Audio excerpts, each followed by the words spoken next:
আমরা বলেছি আমরা সরকারের অনেক খাস জমি আছে, সেই খাস জমিকে আমরা সরকারকে ভূমি মন্ত্রণালয়কে আমরা রিকোয়েস্ট করব যে আমাদের জন্য একটা জায়গা দেন।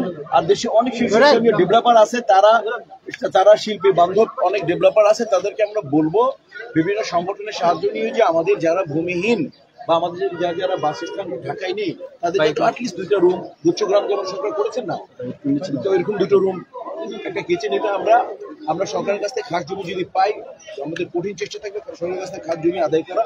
এবং ওই সমস্ত যাদের নেই, শুধু আমাদের 600 জনের মধ্যে অনেক কিন্তু বাড়ি গাড়ি অনেক কিছু আছে, ফ্ল্যাট আছে, যাদের নেই তাদেরকে বেছে সরকার যদি দেয় তাদেরকে এবং ডেভেলপমেন্ট কোম্পানিকে আওতায় নিয়ে লোন গভর্নমেন্ট কাছ থেকে নিয়ে তাদের হয়তো ছোট ছোট আমরা ফ্ল্যাট করে দেওয়ার চেষ্টা করব। আমরা এটা বলেছি সরকার জমি দিতে হবে, ফ্ল্যাট যারা ডেভেলপমেন্ট কোম্পানি আছে তাদের সাথে আমরা নেগোসিয়েট হবে, আমরা চেষ্টা করবো। যদি আমি শুধু একটা কথা বলি, অন্য ব্যাপারটা জানি না, আপনারা সবাই ওয়াকিবহাল যে আমি গতবার হেরেছি, আমি নিজে এসে আমি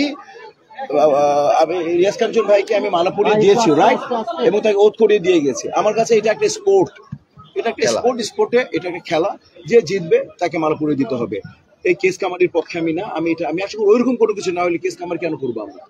যদি মোটামুটি নীতিগতভাবে ঠিক থাকি আমরা, তাহলে আমরা যাবো না। যদি একেবারে উল্টা পুল্টা করি তখন আমরা কোনো কিছু ভাববো, কিন্তু আই ডোন্ট বিলিভ ইন কেস কামারি। আমি চাই অবাধ, সুষ্ঠু, সুন্দর একটা নির্বাচন।